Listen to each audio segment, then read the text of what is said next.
ভিডিঅ'টি চাবলৈ ওলোৱাৰ বাবে আপোনাক ধন্যবাদ জনাইছোঁ আৰু মটিভেটৰ নিৰঞ্জনলৈ মই নিৰঞ্জন শৰ্মাই আপোনালোকক স্বাগতম জনাইছোঁ। আজিৰ ভিডিঅ'টোৰ যোগেদি আপোনালোকক এনে এটা কাহিনী শুনাব বিচাৰিছোঁ যিটো কাহিনী শুনিলে নিশ্চয় আপোনাৰ চকু কপালত উঠিব। এজনী 10 বছৰীয়া ছোৱালী যি মাত্ৰ 10 বছৰ বয়সতে গৰ্ভৱতী হ'ল। কিন্তু কেনেকৈ তাইৰ লগত এনে কি ঘটনা ঘটিছিল যাৰ বাবে তাই গৰ্ভৱতী হ'ব লগা হ'ল?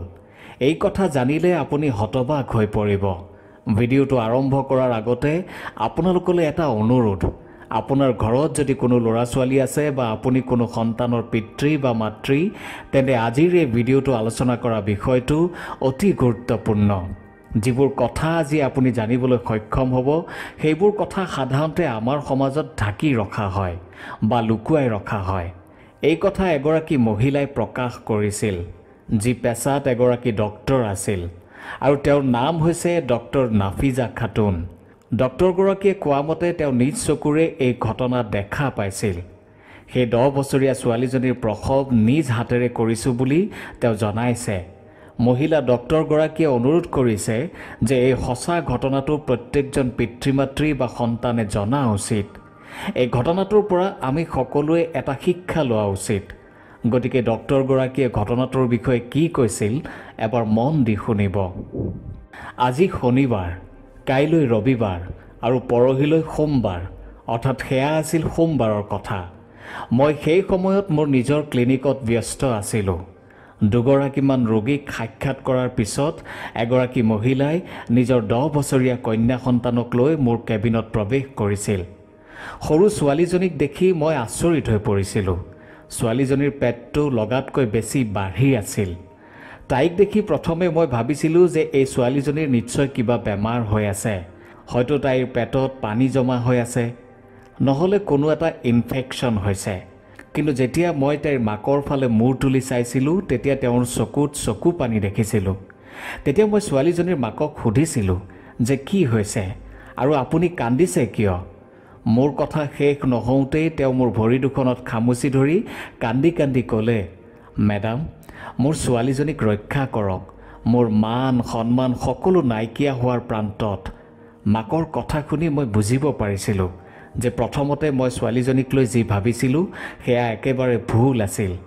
প্ৰকৃততে সেই 10 বছৰীয়া ছোৱালীজনী গৰ্ভৱতী আছিল।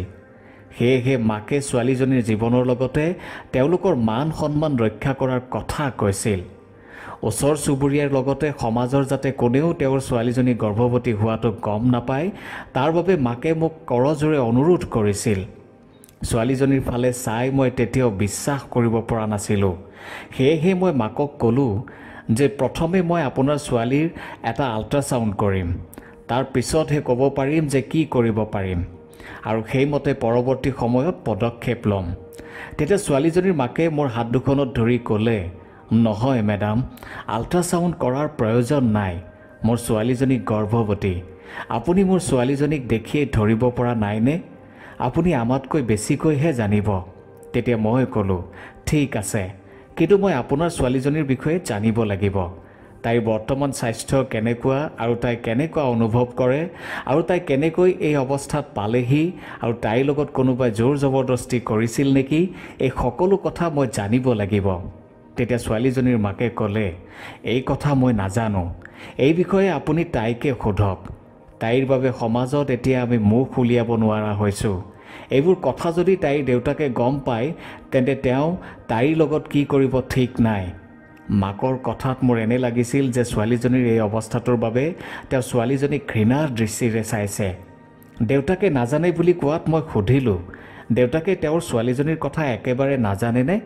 তেতিয়া মাকে ক'লে, মেডাম, দেউতাকেতো তাইৰ পেটত পানী জমা হৈ থকা বুলিয়েই ভাবি আছে। তাইৰ পেটত কিবা ইনফেকশ্যন হোৱা বুলিহে ভাবি আছে।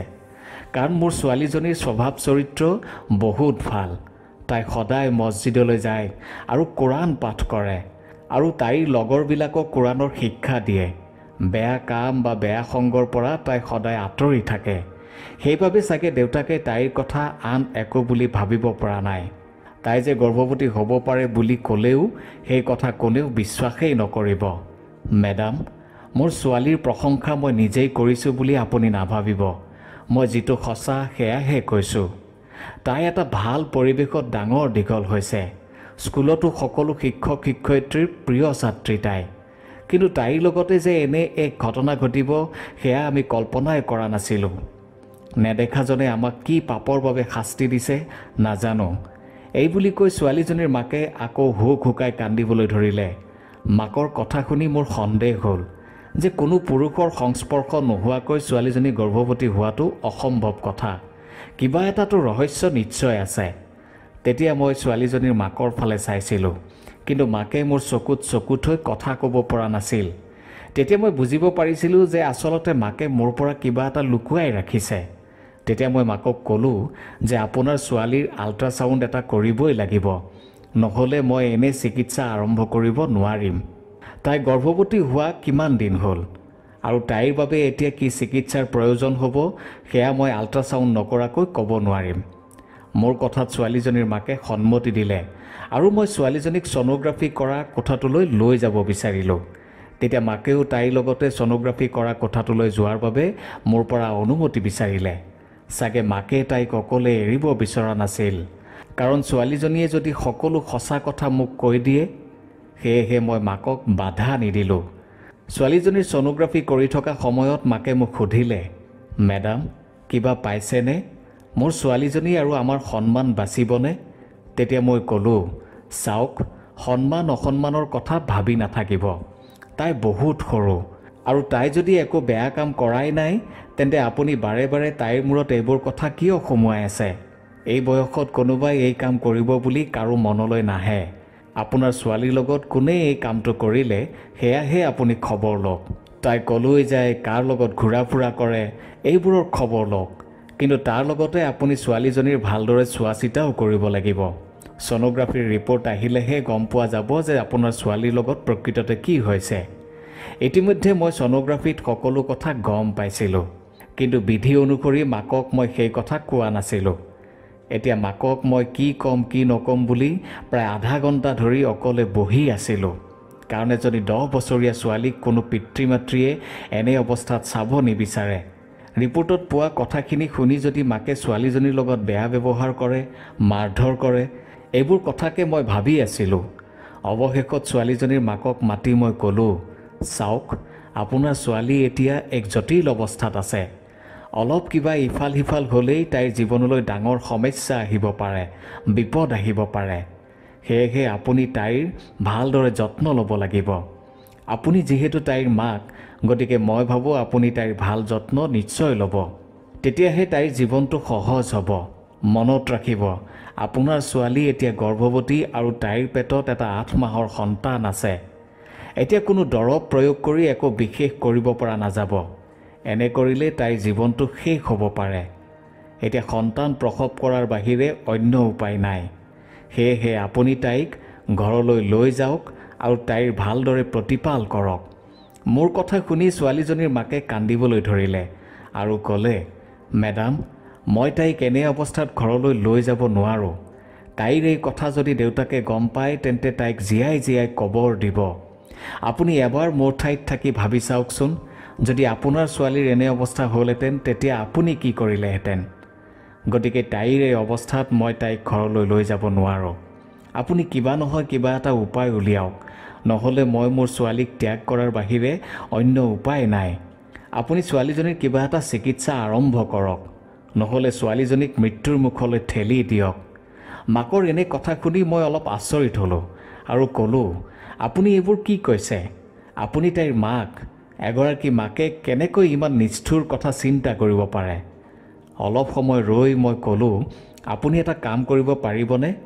ছোৱালীজনীয়ে সন্তান প্ৰসৱ নকৰালৈকে তাইক মোৰ ওচৰতে থৈ যাওক। মই আপোনাক এইখিনি সহায় কৰিব পাৰিম। তেতিয়া মাকে ক'লে, ঠিক আছে মেডাম, কোনোবাই তাইৰ কথা সুধিলে তাই মাহীয়েকৰ ঘৰলৈ গৈছে বুলি ক'ম। কিন্তু এই কামটোৰ বাবে মই আপোনাক কিমান টকা দিব লাগিব? তেওঁলোক কিমান টকা পইচা থকা ঘৰৰ নাছিল। সেয়েহে মই ক'লোঁ, আপুনি মোক ইয়াৰ বাবে এটকাও দিব নালাগে। আপোনাৰ ছোৱালীজনীৰ এনে অৱস্থা দেখি মোৰ বৰ বেয়া লাগিছে। এনেও মোৰ ক্লিনিকত ৰাতি কোনো নাথাকে, মই অকলেই থাকোঁ। গতিকে মই তাইৰ ভালদৰে যত্ন ল'ব পাৰিম। আপুনি যদি মোক বিশ্বাস কৰে তেন্তে ছোৱালীজনীক মোৰ ইয়াতে থৈ আপুনি ঘৰলৈ যাওকগৈ। মোৰ কথা শুনি মাকে এক দীঘলীয়া উশাহ লৈছিল। এনে লাগিছিল যেন চিন্তাৰ পাহাৰখন তেওঁৰ মূৰৰ পৰা আঁতৰি গৈছিল। তেওঁ মোক ক'লে, মেডাম, আপুনি মোৰ বাবে ভগৱান। ছোৱালীজনীক আপোনাৰ হাতত গতালোঁ। এই বুলি কৈ ছোৱালীজনীৰ মাক ঘৰলৈ গুচি গ'ল। মাক যোৱাৰ পিছত মই ছোৱালীজনীক সুধিলোঁ, মাইনা, তুমি স্কুললৈ যোৱানে? তোমাৰ লগত আৰু কোন কোন যায়? আচলতে মই ভাবিছিলোঁ যে হয়তো স্কুলত নাইবা স্কুল বাছত তাইৰ লগত কিবা ঘটিবও পাৰে। কিন্তু তেনে হোৱা নাছিল, কাৰণ ছোৱালীজনীয়ে মই সন্দেহ কৰিব পৰাকৈ কোনো কথাই নক'লে। আনকি তাই ভয়ো কৰা নাছিল। তাইৰ লগত কেতিয়া কি হৈছিল, কেনেকৈ হৈছিল, এইবোৰ তাই একোৱেই নাজানে। তাৰ মাজতে তাই মোক সুধিছিল, আণ্টি, মোৰ বেবী হ'ব? মই মাক হ'ম? তেতিয়া মই কৈছিলোঁ, হ'বা মাইনা, কিন্তু তাৰ বাবে তুমি বহুত কষ্ট যন্ত্ৰণা সহ্য কৰিব লাগিব। এইকেইদিন তুমি অতি সাৱধানে থাকিব লাগিব। বাৰু কোৱাচোন, তোমাৰ লগত কেতিয়াবা কোনোবাই বেয়া ব্যৱহাৰ কৰিছিল নেকি বা কোনো বেয়া কাম কৰিছিল নেকি? তুমি মোক ক'ব পাৰা, মই কাকো নকওঁ। তেতিয়া তাই কৈছিল, মোৰ লগত কোনেও একো বেয়া ব্যৱহাৰ কৰা নাই, মোৰ লগত একো বেয়াও হোৱা নাই। ছোৱালীজনীয়ে এই বুলি কৈছিল যদিও তাইৰ কথাকেইটা মোৰ বিশ্বাস হোৱা নাছিল। পিছদিনা তাইৰ মাকে তাই খাই ভাল পোৱা বহুত কিবা কিবি বস্তু লৈ আহিছিল। মাকে অনা বস্তুখিনি মই ক্লিনিকতে থৈ দিলোঁ আৰু মাকেও তাইৰ খবৰ লৈ ঘৰলৈ গুচি গ'ল। এনেদৰে দিন বাগৰিছিল আৰু দিন যোৱাৰ লগে লগে মোৰ চিন্তা বাঢ়ি আহিছিল, কাৰণ তাইৰ সন্তান প্ৰসৱৰ দিন কাষ চাপি আহিছিল। তাইৰ লগত যাতে একো অঘটন নঘটে তাৰ বাবে মই ভগৱানৰ ওচৰত প্ৰাৰ্থনা কৰিছিলোঁ। এইদৰে কিছুদিন পাৰ হ'ল। তাইৰ প্ৰসৱৰ দিনটো আহি পৰিল। মই বৰ চিন্তাত আছিলোঁ, কিন্তু সকলো সুকলমে হৈ গ'ল। ছোৱালীজনীয়ে দুটি যমজ সন্তান জন্ম দিলে। মই একোৱেই ভাবি পোৱা নাছিলোঁ যে সেয়া সপোন আছিল নে দিঠক আছিল, কাৰণ সেয়া এক চমৎকাৰতকৈ কোনো গুণে কম নাছিল। আজিলৈকে এনে ঘটনা মই দেখাই নাছিলোঁ, কিন্তু সেইদিনা ছোৱালীজনীৰ অৱস্থা বেয়া হৈ গৈছিল। সেয়েহে মই তাইক চিধাই মোৰ ঘৰলৈ লৈ গ'লোঁ। অলপ সাহস গোটাই মই তাইক এই সন্তান দুটি কাৰ বুলি সুধিছিলোঁ যদিও তাইৰ পৰা কোনো সদুত্তৰ নাপালোঁ। তাই দুটি যমজ সন্তান জন্ম দিয়া বুলি মই ছোৱালীজনীৰ মাকক ক'লোঁ আৰু ছোৱালীজনীকো এই কথা কাকো নক'বলৈ ক'লোঁ। সেই সন্তান দুটি মই এহাল সন্তানহীন দম্পতীক গতাই দিলোঁ আৰু মাকক ক'লোঁ যে এই কথা ইমানতে শেষ বুলি ধৰি লওক। মোৰ কথা শুনি ছোৱালীজনীৰ মাকৰ মূৰৰ পৰা যেন এটা ডাঙৰ বোজা আঁতৰিছিল। মাকে কেইটামান টকা মোৰ হাতত গুজি দি ক'লে, মেডাম, আপোনাক মই কি বুলি ধন্যবাদ দিম, মই একো ভাষাই পোৱা নাই। আপুনি মোক এই বিপদৰ পৰা বচালে আৰু ছোৱালীজনীৰো ভৱিষ্যত ৰক্ষা কৰিলে। আপুনি ভগৱান হৈ মোক এই সহায় কৰিলে। এতিয়া সকলোৱে তাই মাহীয়েকৰ ঘৰতেই আছে বুলি জানে আৰু দেউতাকেও মই যি কৈছোঁ সেয়াই বিশ্বাস কৰিছে। তেওঁ এই কথা গম পোৱা হ'লে হয়তো পৰিস্থিতি বেলেগেই হ'লহেঁতেন। আপুনি মোক এটা নিশ্চিত অঘটনৰ পৰা ৰক্ষা কৰিলে। এই বুলি কৈ মাকে ছোৱালীজনীক লৈ ঘৰলৈ গুচি গ'ল আৰু ময়ো এটা স্বস্তিৰ নিশ্বাস এৰিলোঁ। কিন্তু ছোৱালীজনীৰ মুখখনে মোক অনবৰতে আমনি কৰি আছিল। এনে লাগিছিল যেন ছোৱালীজনীয়ে মোক কিবা এটা ক'ব বিচাৰিছিল, কিন্তু তাই মোক ক'ব পৰা নাছিল। লাহে লাহে ময়ো ছোৱালীজনীৰ কথা পাহৰিবলৈ চেষ্টা কৰিছিলোঁ আৰু মই এয়াই কামনা কৰিছিলোঁ যাতে ছোৱালীজনী আৰু দ্বিতীয়বাৰ মোৰ ওচৰলৈ আহিবলগীয়া নহয়। মই ভাবিছিলোঁ যে মাকে এতিয়া তাইৰ যথেষ্ট যত্ন ল'ব, তাইৰ চলা ফুৰা বা ঘূৰা ফুৰাৰ প্ৰতি নজৰ দিব আৰু মোৰ লগত তাইৰ আৰু কেতিয়াও দেখা সাক্ষাৎ নহয়। কিন্তু মই যিটো কামনা কৰা নাছিলোঁ সেয়াই হ'ল। প্ৰায় 8-9 মাহমানৰ পিছত মাকৰ সৈতে তাই পুনৰ মোৰ ক্লিনিকলৈ আহিল। মই ভাবিছিলোঁ যে এইবাৰ চাগে অন্য সমস্যা লৈহে তাই আহিছে, কিন্তু মোৰ সকলো চিন্তা ভাৱনাক তেওঁলোকে ভুল বুলি প্ৰমাণিত কৰিলে। তেতিয়া মই সুধিলোঁ, আপোনালোক আকৌ মোৰ ওচৰত যে, কি হ'ল এইবাৰ? তেতিয়া ছোৱালীজনীৰ মাকে কান্দি কান্দি ক'লে, মেডাম, মোৰ ছোৱালীজনীৰ লগত পুনৰ একেই ঘটনা ঘটিল। মাকৰ কন্দা কটা আৰু কথা শুনি মই বুজি পাইছিলোঁ। তেতিয়া মই সুধিলোঁ, আপুনিতো কৈছিল যে আপোনাৰ ছোৱালীয়ে এটা ভাল পৰিৱেশত ডাঙৰ দীঘল হৈছে, তাইৰ স্বভাৱ চৰিত্ৰ খুবেই ভাল, তেন্তে এইবাৰ এই ঘটনা আকৌ কেনেকৈ হ'বলৈ পালে? আপোনালোকে সন্দেহ কৰিব পৰাকৈ তেনে কোনো মানুহ নাই নেকি? আৰু মইতো আপোনাক তাইৰ যত্ন ল'বলৈ কৈছিলোঁ, তেন্তে এইবাৰ আকৌ একেই ঘটনা কেনেকৈ হ'ল? তেতিয়া মাকে ক'লে, মেডাম, কেনেকৈ কি হ'ল মই একোৱেই নাজানো।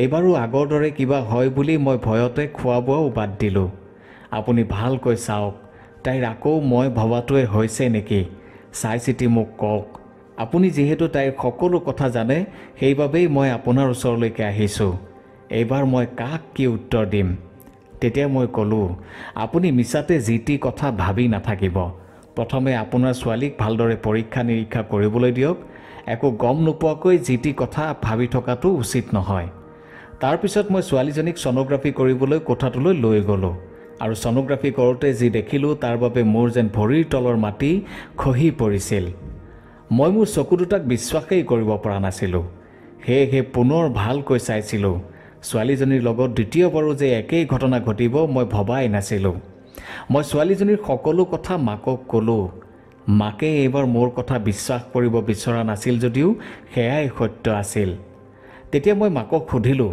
এইবাৰ মোক সঁচাকৈ কওক আপুনি কি জানে বাৰে বাৰে যে আপোনাৰ ছোৱালীৰ লগতে এনে ঘটনা ঘটি আছে কিয় তেতিয়া মাকে ক'লে মেডাম মোক বিশ্বাস কৰক মইনো আপোনাৰ পৰা কথা লুকুৱাই কি পাম মই তেতিয়া ক'লোঁ এইবাৰ বিশেষ চিন্তা কৰিবলগীয়া নাই দৰৱৰ জৰিয়তে সকলো ঠিক হ'ব কিন্তু বাৰে বাৰে এনে ঘটনা ঘটি থাকিলে আপুনি আৰু আপোনাৰ ছোৱালীক বেছিদিন আপোনাৰ ওচৰত নাপাব ইমান কম বয়সত বাৰে বাৰে মাতৃত্বৰ বোজা লোৱাটো কিমান ভয়ংকৰ সেয়া বুজিবলৈ চেষ্টা কৰক ছোৱালীজনীৰ মাকে মোৰ জোকাৰি হ'ব বুলি জনালে মই ছোৱালীজনীকো এই বিষয়ে সুধিলোঁ কিন্তু তাই আকৌ আগৰ দৰে উত্তৰ দিলে তাই একো নাজানে কিন্তু কোন পুৰুষে এই সৰু ছোৱালীজনীৰ লগত এনে জঘন্য কাণ্ড সংঘটিত কৰি আছে মই ভাবি ভাবি পাৰ পোৱা নাছিলোঁ মই আকৌ এয়াই কামনা কৰিছিলোঁ যে তাইৰ লগত যাতে পুনৰ এনে ঘটনা নঘটে তাৰপিছত দৰৱ পাতি দি মই ছোৱালীজনীক ঘৰলৈ পঠিয়াই দিলোঁ কিন্তু 2-3 মাহমানৰ মূৰত পুনৰ ছোৱালীজনীক লৈ মাক মোৰ ওচৰলৈ আহিল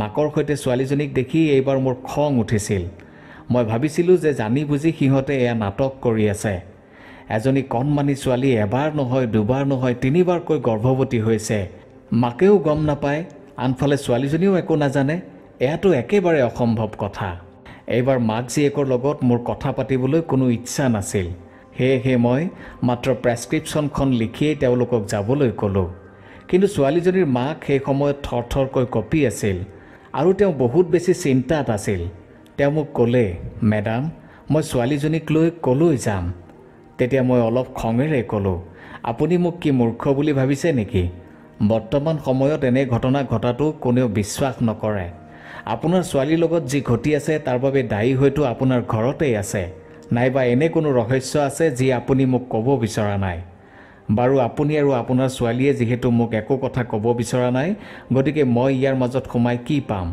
আপুনি মাত্ৰ আপোনাৰ ছোৱালীৰ যত্ন ল'ব তাই বহুত সৰু হৈ আছে এইবাৰ আপুনি যদি তাইৰ ছাঁটো হৈ তাইৰ লগত থাকে তেন্তে পুনৰ এনে ঘটনা হয়তো নঘটিব তেতিয়া ছোৱালীজনীৰ মাকে ক'লে মেডাম আপুনি আমাক বিশ্বাস নকৰাটো স্বাভাৱিক কিন্তু বিশ্বাস কৰক আমি এই বিষয়ে একোৱেই নাজানো মই সদায় তাইৰ লগতে থাকোঁ মাত্ৰ স্কুলৰ সময়খিনিত মই তাইৰ লগত নাথাকোঁ তাৰ বাহিৰে সকলো সময়তে তাই মোৰ চকুৰ সন্মুখতে থাকে এইদৰে তেওঁলোকৰ লগত কথা পাতি থাকোঁতে আন এজনী 12 বছৰীয়া ছোৱালী মাকৰ সৈতে মোৰ ক্লিনিকৰ সন্মুখত ৰ'লহি কিছু সময় পিছত সেই 12 বছৰীয়া ছোৱালীজনীৰ মাকে মোক ক'লে মেডাম আপোনাৰ লগত মোৰ এটা অতি গুৰুত্বপূৰ্ণ কথা আছে আৰু আপোনাক মই অকলেহে ক'ব পাৰিম মানুহজনীৰ কথা শুনি আৰু 12 বছৰীয়া ছোৱালীজনীক দেখি মই নিশ্চিত হৈছিলোঁ যে এই 10 বছৰীয়া ছোৱালীজনীৰ লগত যি হৈছে ঠিক তেনে ঘটনা তাইৰ লগতো ঘটিছে 10 বছৰীয়া ছোৱালীজনীৰ মাকক দৰৱ পাতি দি মই তেওঁলোকক যাবলৈ ক'লোঁ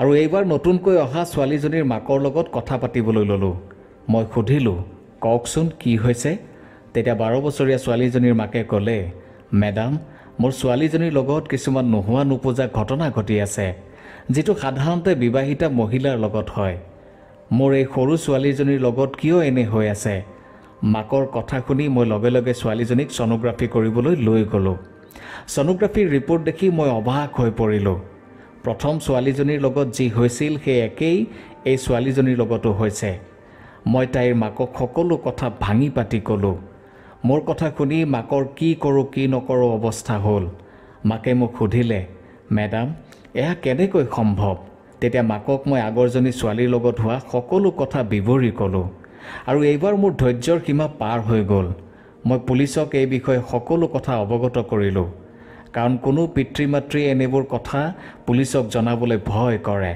পুলিচক জনালে সকলো কথা পোহৰলৈ আহিলে সন্মান হানি হ'ব বুলি ভাবি কথাবোৰ ঘৰতেই ৰাখে।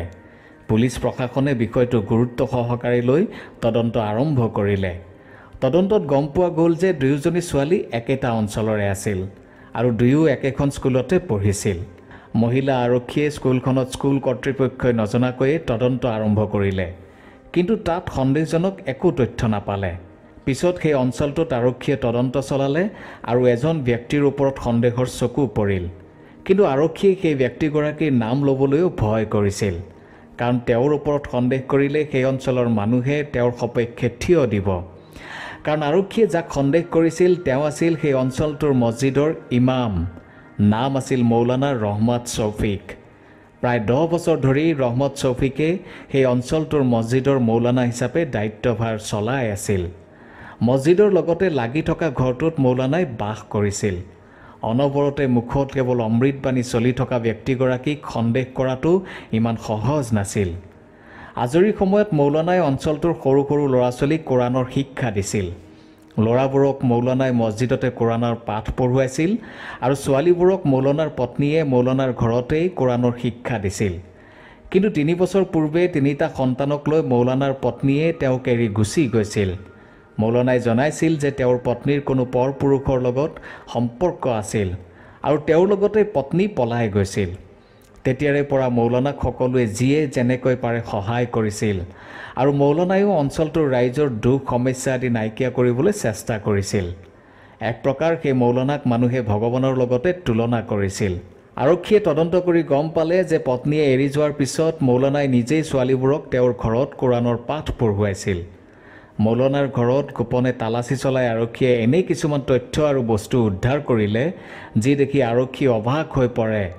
যিজন মৌলানাক মানুহে আল্লাহৰ লগত তুলনা কৰিছিল সেইজনৰ ঘৰত আৰক্ষীয়ে বহু নিচাযুক্ত দ্ৰব্য উদ্ধাৰ কৰে। আৰক্ষীয়ে মৌলানাক গ্ৰেপ্তাৰ কৰি জেৰা চলালে আৰু মৌলানাই নিজ মুখে সকলো কথা স্বীকাৰ কৰিলে। প্ৰকৃততে কোনো মিঠা বস্তুৰ লগত নিচাজাতীয় দ্ৰব্য মিহলাই ছোৱালীবোৰক খাবলৈ দি মৌলানাই নিজৰ অসৎ কৰ্ম সংঘটিত কৰে। এনে প্ৰায় 10-12 জনী ছোৱালী মৌলানাৰ কামনাৰ বলি হৈছিল। নিচাযুক্ত দ্ৰব্য খোৱাৰ ফলত ছোৱালীকেইজনীয়ে একো কথাই গম পোৱা নাছিল। পিছত গম পোৱা গৈছিল যে মৌলানাৰ যিগৰাকী পত্নী আছিল তেওঁ এগৰাকী চৰিত্ৰৱান স্ত্ৰী আছিল। মৌলানাৰ নিৰ্যাতনৰ বলি হৈ তেওঁ মৌলানাক এৰি গুচি গৈছিল। প্ৰিয় দৰ্শক, আমাৰ সমাজত এতিয়াও তেনে নৰাধম বহু ব্যক্তি আছে যাৰ মুখাখন দেখিলে আপুনি একো গমেই নাপাব যে প্ৰকৃততে তেওঁৰ মুখাৰ আঁৰত কি লুকাই আছে। আমি কাকো কেতিয়াও ইমানো বিশ্বাস কৰিব নালাগে যিয়ে আমাক বিপদত পেলাব পাৰে। বিশেষকৈ আপোনাৰ সন্তানৰ ক্ষেত্ৰত আপুনি বিশেষ ধ্যান ৰাখিব লাগিব, কাৰণ আজিকালি আমাৰ চাৰিওফালে কেৱল নৰাধম নৰপিশাচহে ঘূৰি ফুৰে আৰু সিহঁতে যেতিয়াই যেনেকৈ পাৰে আক্ৰমণ কৰে। গতিকে চকু কাণ খোলা ৰাখি সজাগ হওক, সচেতন হওক। বিপদৰ পৰা আমি নিশ্চয় ৰক্ষা পৰিব পাৰিম। আপোনাৰ মতামত কি নিশ্চয় জনাব। ধন্যবাদ।